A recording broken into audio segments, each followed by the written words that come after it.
Boa noite.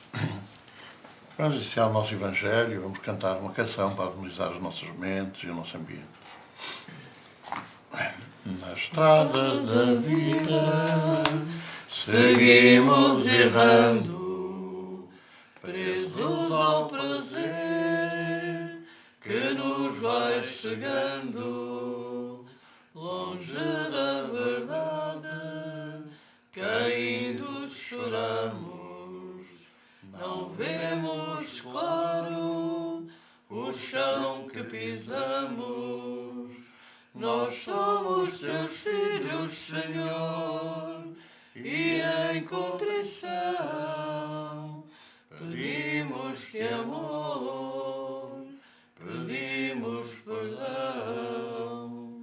Queremos vencer, Senhor, a paz espalhar, como peregrinos para ti caminhar. Na grande subida que a ti conduz, vemos nosso irmão caído sem luz. Queremos levantá-lo, ajudar sua cruz, ensiná-lo a amar como fez Jesus. Nós somos teus filhos, Senhor, e em contrição pedimos-te amor, pedimos perdão. Queremos vencer, Senhor, a paz espalhar, como peregrinos para ti caminhar. É longa a jornada, muitos os tormentos, difícil esquecer, calar os lamentos. Estamos tentando mudar de conduta, limar os defeitos, vencer nossa luta. Nós somos teus filhos, Senhor, e em contrição pedimos-te amor, pedimos perdão. Queremos vencer, Senhor, a paz espalhar, como peregrinos para ti caminhar. Então procuremos elevar o nosso pensamento a Jesus e vamos pedir a bênção para o Evangelho desta noite. Vamos pedir que Jesus abençoe o nosso lar, que os nossos entes queridos que já partiram possam também estar presentes, os nossos guias, os nossos mentores, com a tua paz, a tua luz e o teu amor, Senhor, que assim seja. Evangelho segundo o Espiritismo, no capítulo 14, honrai o vosso pai e a vossa mãe, o item 8, parentesco corporal e parentesco espiritual. Os laços de sangue não estabelecem necessariamente os laços que se criam entre os espíritos. O corpo procede do corpo, mas o espírito não procede do espírito, porque o espírito existe antes da formação do corpo. Não é o pai que cria o espírito do seu filho. Ele não faz mais do que lhe fornecer o envoltório corporal, mas deve ajudar no seu desenvolvimento intelectual e moral para o fazer progredir. Os espíritos que encarnam numa mesma família, sobretudo entre parentes próximos, são a maioria das vezes espíritos simpáticos, ligados por relações anteriores, que se traduzem pela sua afeição durante a vida terrena. Mas pode acontecer também que estes espíritos sejam completamente estranhos uns aos outros, separados por antipatias igualmente anteriores, que se traduzem da mesma forma pelo seu antagonismo na Terra para lhes servir de prova. Os verdadeiros laços de família não são, pois, os da consanguinidade, mas os da simpatia e da comunhão de pensamentos que unem os espíritos antes, durante e depois da sua encarnação. De onde se segue que dois seres, filhos de pais diferentes, podem ser mais irmãos em espírito do que se fossem irmãos de sangue. Eles podem atrair-se, procurar-se, terem prazer em estar juntos, enquanto dois irmãos consanguíneos podem repelir-se, como vemos suceder todos os dias, problema moral que só o Espiritismo pode esclarecer através da pluralidade das existências. Capítulo 6, número 13. Há, pois, duas espécies de famílias: as famílias pelos laços espirituais e as famílias pelos laços corporais. As primeiras, duráveis, fortalecem-se pela purificação e perpetuam-se no mundo dos espíritos através das várias migrações da alma. As segundas, frágeis como a matéria, extinguem-se com o tempo e muitas vezes dissolvem-se moralmente já na existência atual. Foi o que Jesus quis compreender, dizendo aos seus discípulos: aqui estão minha mãe e meus irmãos, isto é, a minha família pelos laços do Espírito, pois todo aquele que faz a vontade do meu Pai, que está nos céus, é meu irmão, minha irmã e minha mãe. A hostilidade que os seus irmãos lhe moviam está claramente expressa na narração de Marcos, pois diz que se propunham apoderar-se dele sob o pretexto de que perderam o juízo. Informado da sua chegada e conhecendo o que sentiam por ele, era natural que dissesse, referente aos seus discípulos do ponto de vista espiritual: eis aqui meus verdadeiros irmãos. Encontrando-se sua mãe com eles, ele generalizou o ensino, o que não implica tenha pretendido que sua mãe, segundo o corpo, não lhe fosse nada como espírito e que não tivesse por ela senão indiferença. A sua conduta, noutras circunstâncias, provou suficientemente o contrário. A mensagem da semana é do livro Vinha de Luz, tem psicografia do nosso querido Francisco Cândido Xavier e com o benfeitor Emmanuel. Pais. E vós, pais, não provoqueis a ira a vossos filhos, mas criai-os na doutrina e admoestação do Senhor. Paulo, Efésios, capítulo 6, versículo 4. Assumir compromissos na paternidade e na maternidade constitui engrandecimento do espírito, sempre que o homem e a mulher lhes compreendam o caráter divino. Infelizmente, o planeta ainda apresenta enorme percentagem de criaturas mal avisadas relativamente a esses sublimes atributos. Grande número de homens e mulheres procura prazeres envenenados nesse particular. Os que se localizam, contudo, na perseguição à fantasia ruinosa, vivem ainda longe das verdadeiras noções de humanidade e devem ser colocados à margem de qualquer apreciação. Urge reconhecer, aliás, que o Evangelho não fala aos embriões da espiritualidade, mas às inteligências e corações que já se mostram suscetíveis de receber-lhe o concurso. Os pais do mundo, admitidos às Assembleias de Jesus, necessitam compreender a complexidade e grandeza do trabalho que lhes assiste. É natural que se interessem pelo mundo, pelos acontecimentos vulgares. Todavia, é imprescindível não perder de vista que o lar é um mundo essencial, onde se deve atender aos desígnios divinos no tocante aos serviços mais importantes que lhes foram conferidos. Os filhos são as obras preciosas que o Senhor lhes confia às mãos, solicitando-lhes cooperação amorosa e eficiente. Receber encargos desse teor é alcançar novos títulos de confiança. Por isso, criar os filhinhos e aperfeiçoá-los não é serviço tão fácil. A maioria dos pais humanos vivem desviados através de vários modos, seja nos excessos de ternura ou na demasia da exigência, mas à luz do Evangelho caminharão todos no rumo da Era Nova, compreendendo que, se para ser pai ou mãe são necessários profundos dotes de amor, à frente dessas qualidades deve brilhar o divino dom do equilíbrio. É um aspecto importante do Evangelho no Lar, é realmente nós analisarmos estas questões que hoje são focadas quer no Evangelho, quer na mensagem de Emmanuel, porque muitas famílias questionam porque é que tiveram o azar, muitos pais, tiveram o azar de receber aqueles filhos, ou às vezes estabelecem paralelismo com outras famílias, mesmo com irmãos e com as suas famílias, lamentando-se muitas vezes da paz que os outros têm, da agitação que lhes vai na casa. E isso deveria ser motivo para que cada um de nós ponderasse e pensasse bem. É evidente que o que é que nos traz à Terra? Esta é uma pergunta que as religiões, na sua maioria, não têm sabido responder, porque quando as religiões, naturalmente a raiz cristã, puseram de parte a reencarnação, é muito difícil entender como é que as coisas acontecem.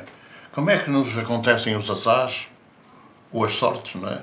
Como é que nos sai o azar de determinados filhos rebeldes, determinados filhos que caminham pela droga, pelo vício, etc. E outros são exemplares. Ou porque é que os amigos têm filhos exemplares e nós temos filhos problema? É claro que as religiões não respondem a isso, não têm respondido, não têm sabido responder, pela simples razão de que não consideram que o Espírito existe, como Jesus falou, que o Espírito é como o vento, só para onde quer, ninguém sabe de onde vem. Não consideram que realmente nós já existimos antes do corpo físico. E, portanto, não é fácil entender as razões que realmente cada um vai apresentando. E também nunca foi explicado o que é que Jesus queria dizer com esta passagem em que questiona, quando os irmãos e a mãe o vão procurar, questiona quem é minha mãe, quem são meus irmãos. E é um aspecto muito importante de reflexão. Temos que pensar que a reencarnação é uma realidade, que é verdade que nós já vivemos antes, que é verdade que nessas vidas anteriores nós fizemos muitos erros, cometemos muitos erros, fizemos muitas asneiras, cometemos crimes, e que naturalmente a dividem na providência permite que nós possamos regressar ao teatro do crime, não é? Ao local do crime, para resgatar esses erros, para nos libertarmos dessas manchas do nosso passado. E só assim que podemos entender que aqueles que nos foram desafetos, aqueles com quem nós pactuamos no crime, ou sobre os quais nós exercemos o crime, com certeza estão de regresso, ou pelo menos nós estamos de regresso para provar que não voltamos a fazer, para provar que não voltamos a cair nos mesmos erros, nos mesmos crimes, a cometer os mesmos, ou a alimentar os mesmos defeitos. É uma prova para nós. E nesta perspectiva, poderá acontecer que os filhos que nos caem no lar podem não ter nada a ver connosco do passado. Mas os seus problemas, as suas inclinações, podem estar de acordo com aquilo que nós precisamos de receber para testar, para provar que não voltamos a fazer. É a mesma coisa que os casais, as almas gêmeas que às vezes se falam, mas os casais às vezes têm problemas comuns, podem não ter nada a ver de outra vida, podem não ter sido casados outra vez nessas existências, e estarem agora cada um do seu lado, sem saber, sem se terem conhecido, mas que trazem problemas idênticos. E neste desafio dos problemas idênticos, ajudarem-se uns aos outros e, naturalmente, ultrapassarem as suas tendências, as suas inclinações e vencerem os seus problemas. Porque se é verdade que todos temos que pagar pelo que fizemos, não seria justo, por exemplo, um casal em que a esposa, ou vice-versa, ou o marido, tivessem aguentado, tivessem suportado os desafios, tivessem calado, tivessem silenciado os seus dramas, enquanto os outros carregavam em cima mais problemas lhe criavam, mais dores lhe criavam. Não era justo que aquele que se tinha libertado desse passado tivesse que voltar outra vez no mesmo lar para servir de teste ou servir de prova a que o companheiro repetisse os mesmos erros. Não era justo. Isso é que nós dizemos que pode não ser. Pode o casal não estar de volta para resgatar os mesmos erros, mas podem ser dois espíritos que, tendo embora que resgatar erros idênticos, se venham, ou seja, permitido por Deus, venham em conjunto, se venham juntar para se ajudarem um ao outro nesses desafios. E é estas análises que nós temos que ir fazendo, porque nada é igual para toda a gente. Todos somos diferentes, todos temos erros diferentes, erramos de forma diferente e por tempos diferentes, e não necessariamente não temos que passar todos pelos mesmos problemas, pelas mesmas dificuldades. É nesta reflexão nos nossos lares que nós devemos começar a ensinar os nossos filhos desde pequeninos, desde muito pequeninos, porque muitos lares, com certeza muitas famílias, começam ou vão tentar fazer isso quando os filhos já têm 14, 15 anos, já têm uma vida um bocado complicada, já é muito difícil retirá-los dos seus prazeres, do convívio dos seus amigos, e aí já a coisa se torna muito mais difícil. Por isso é que é necessário, e se nós já não podemos fazer isso porque já temos filhos crescidos, pelo menos que orientemos os nossos filhos crescidos para que orientem os seus filhos noutra direção, para que comecem desde crianças a fazer o Evangelho no lar, a falar de Jesus, a dar os seus conselhos morais, para que, quando chegar a hora dos desafios, as horas difíceis, eles estejam preparados para vencer as tentações, para vencer as suas inclinações. Então é este objetivo que nós, os pais, temos que prosseguir a nossa vida. E se já estamos em condição de ser avós, pois que ajudemos os nossos filhos a orientar os seus filhos, para que eles não venham a ter as mesmas dificuldades, os mesmos desafios que nós tivemos. Nós vamos então fazer a nossa prece pelas famílias mais carenciadas.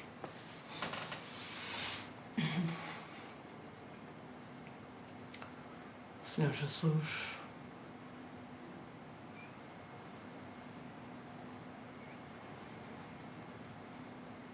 pedimos-te agora, Senhor, que possas, através dos teus mensageiros, através também das nossas vibrações, que nesta hora nos dispomos a ceder,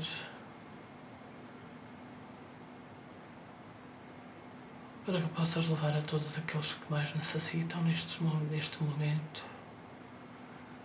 a todos aqueles perdidos, desviados do caminho, a todos aqueles que se encontram em sofrimento, em desespero, nas mais variadas formas.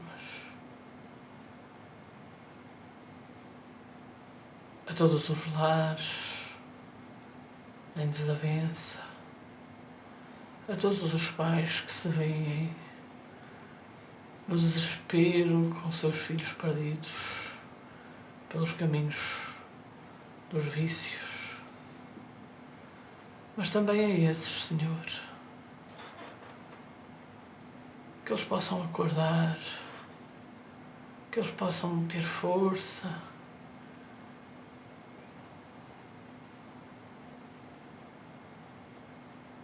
para se libertarem,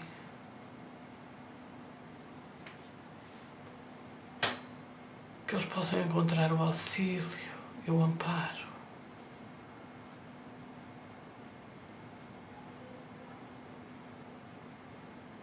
Seja connosco, Senhor, abençoa os nossos lares.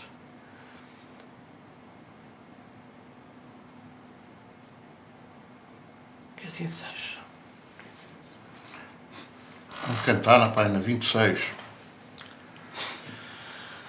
Meu irmão que choras, lágrimas sentidas pelas muitas feridas de teu coração, não te desesperes neste mundo velho. Lê o Evangelho, que é consolação. Lá encontrarás tanta dor sentida por quem deu guarida à reparação. Toma a tua cruz, vai vencer a morte, encontrar o norte com o nosso Jesus. Meu irmão na dor,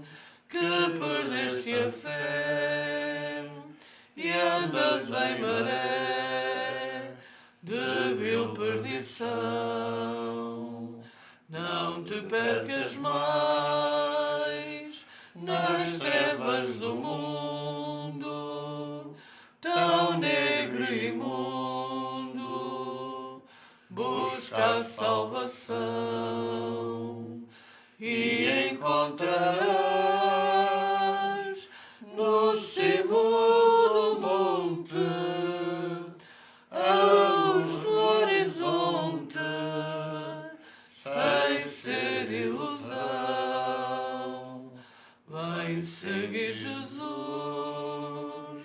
vem cantar amigo, vamos dar abrigo à luz do Senhor.